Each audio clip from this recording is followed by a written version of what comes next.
And it's so freeing. We live in this 1964 Bedford bus. We've fitted out and painted and everything. Absolutely love the lifestyle of this, just this small, cosy space, but lots and lots and lots of acreage around it. We can, that's our home for us. And in the mornings we get up and we have our coffee outside and we have a chat and just listen to the birds and watch them. My name is Bina Van Haeften. I'm a textile artist and sculptor in Central Queensland. I mainly practice botanical printing and eco-dyeing. I weave and I make my own pigments and utensils and paint with them. The Queensland landscape absolutely amazes me.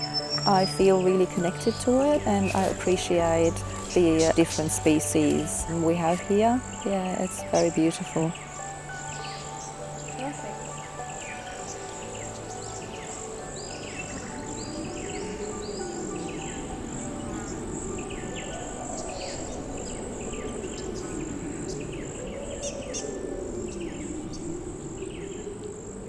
That's a very, very big thing, and that's possibly one of the main reasons, like the main motivation that drives me to practice this kind of art, like using natural materials, because wherever you go and whatever you buy and however mindful you are, it's so hard to get around plastics and get around excessive packaging, and people think they need to buy all sorts of things to achieve great results, whereas nature provides so many different materials and so many different colours, and people just need to be aware, because really you don't even have to go far. It's like every stick can be a paintbrush and every piece of earth can be a pigment, and it's just there. And for people to realise that you don't have to spend money.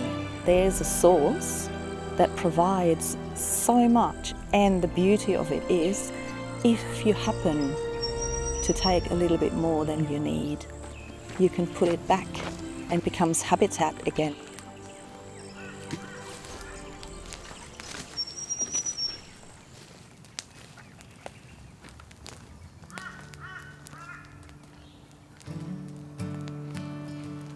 Eco-dyeing and botanical printing is a slow art. It's nothing you can sort of do in a spur of a moment, and there's certain processes to it you just sort of need to follow if you want nice outcomes. You have to wash it so it's really, really pure, and then soak it in soy milk so the material soaks up the protein out of the milk and behaves like a protein fibre. It's sort of like you trick the fibre a tiny little bit, and once that's done the fabric needs to cure, so you can't use it straight away. It has to really, really dry, and then you store it and let it cure for about 2 weeks ideally, and then at any time you can use the fabric, and you just basically have to wait for a lot of windfall. You can pick and you go and harvest your materials.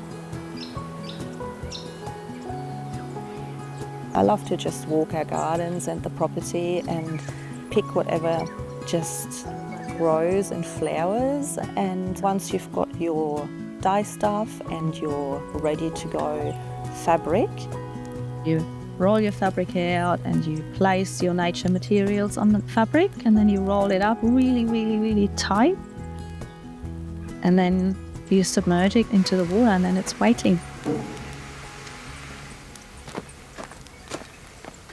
Iron oxide through the heating process goes into the water, and that's your mordant, so that makes the chemical process basically the connection. It adheres the tannins and the pigments to your fabric. So taking the bundles out of the pot, and you can see on the fabric, on the surface, you can see, okay, there's prints that came through, but then having it sit there on the lid and they're all steaming and it's like they're still too hot to touch, but you want it so much, like you just want to open them and see the result.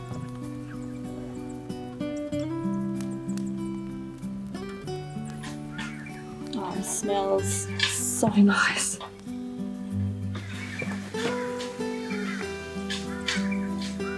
Ah, yep. Beautiful. Oh, very happy with this one. Yay.